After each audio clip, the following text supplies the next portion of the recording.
average of or average of the following ratio.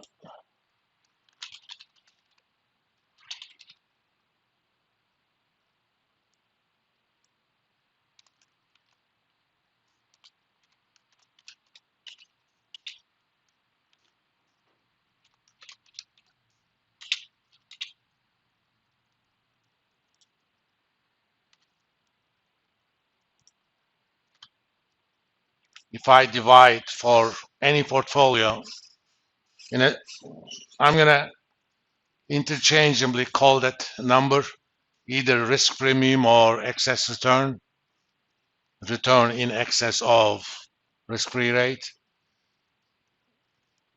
On any given sample,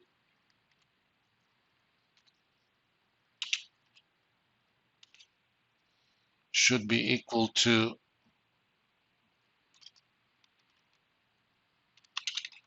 should be almost constant and equal to the average of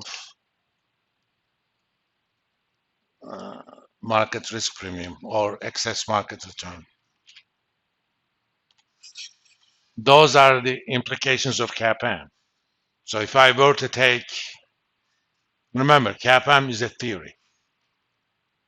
Uh, when you have a theory, it has observable implications or testable implications. And technically speaking, this is not hard science, but uh, CAPM is still a scientific theory in the sense that it starts with certain things that it assumes, follows its implications, and it basically makes a prediction. And two of the testable predictions out of that is estimated alpha in linear regressions for any portfolio should be very close to zero, and estimated beta or the ratio of average of the independent variable divided by the slope coefficient uh, should be a constant number or should be close to constant.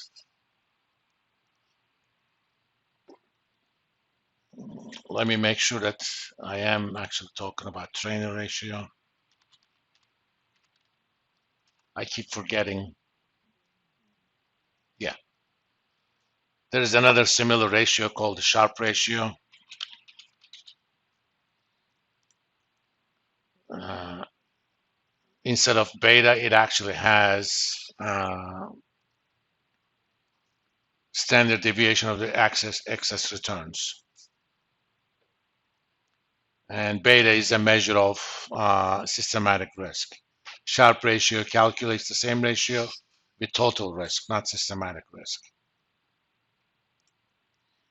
And if you think about this, that's kind of a reward to risk ratio. Reward is the excess return, and the risk is the measure of systematic risk, which is beta. These are very strong predictions, very strong implications, I should say, of CAPM. And let's see if it passes or close to passing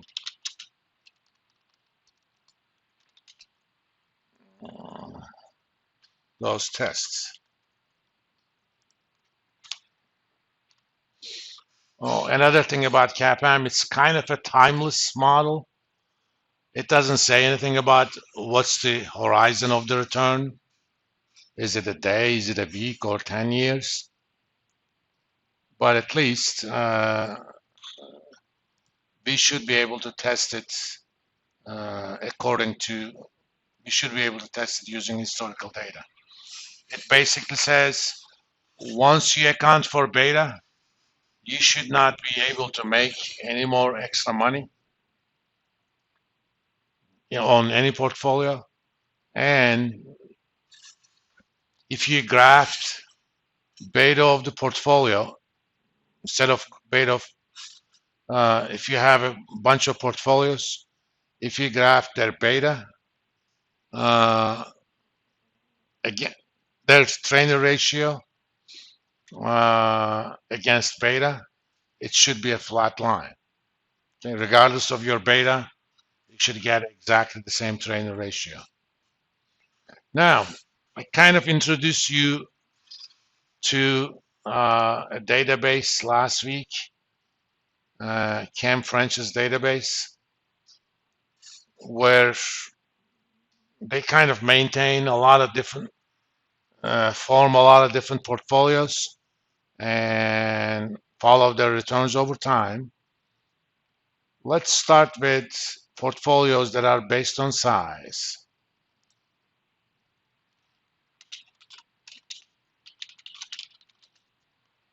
Test these implications.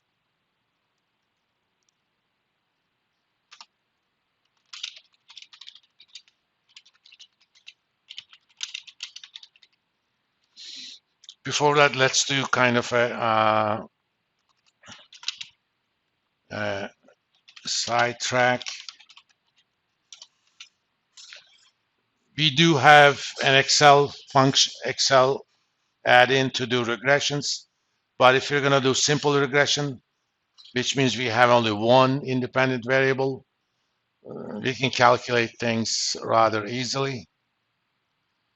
We can estimate the slope coefficient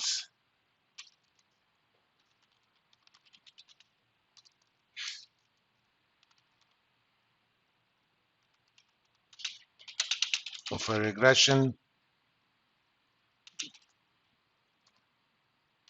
using, I'm going to call that beta hat. I mean, I can do some symbol, but I'm not going to. It's basically covariance of y and x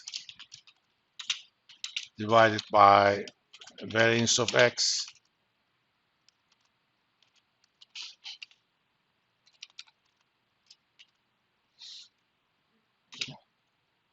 and covariance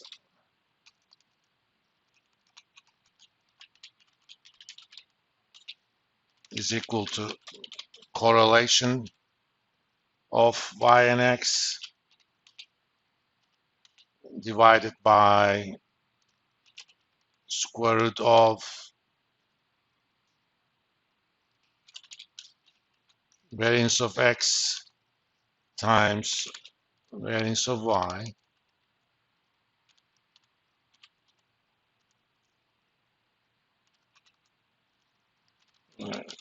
Correlation is a measure of linear association. Perfect positive correlation is 1, and perfect negative correlation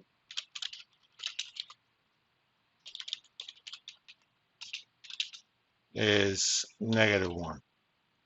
So it's always between -1 and 1, and 0 means no correlation.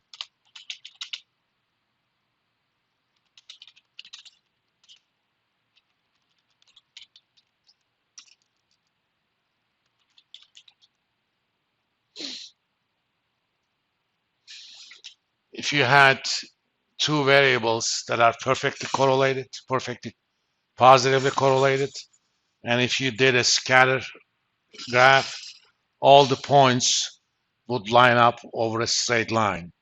That's upward sloping. If it's negative, all the points are going to be on a downward sloping line. If it's 0, uh, all the points are going to be kind of around the horizontal axis. Now, if we work that out, let's see.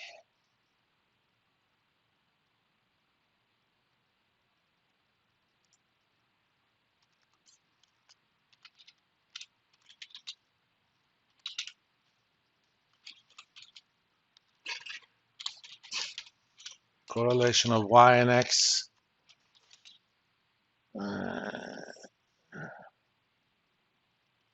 divided by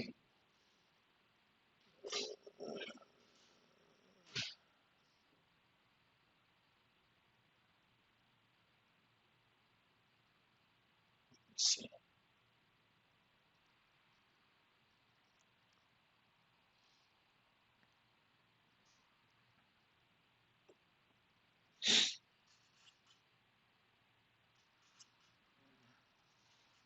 well, it's a lot easier to do this with a pen. Well, I don't know why I didn't do it with a pen before.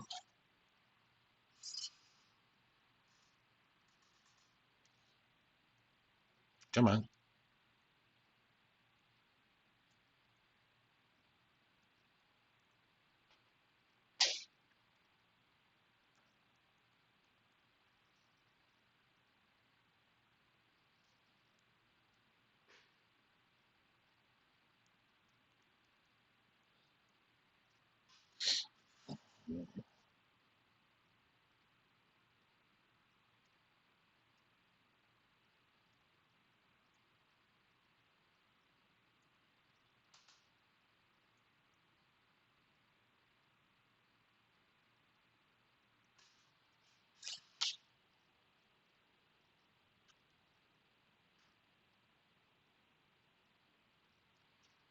I I wrote this wrong.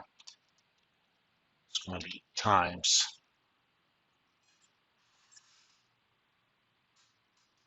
That's why it was perplexing me.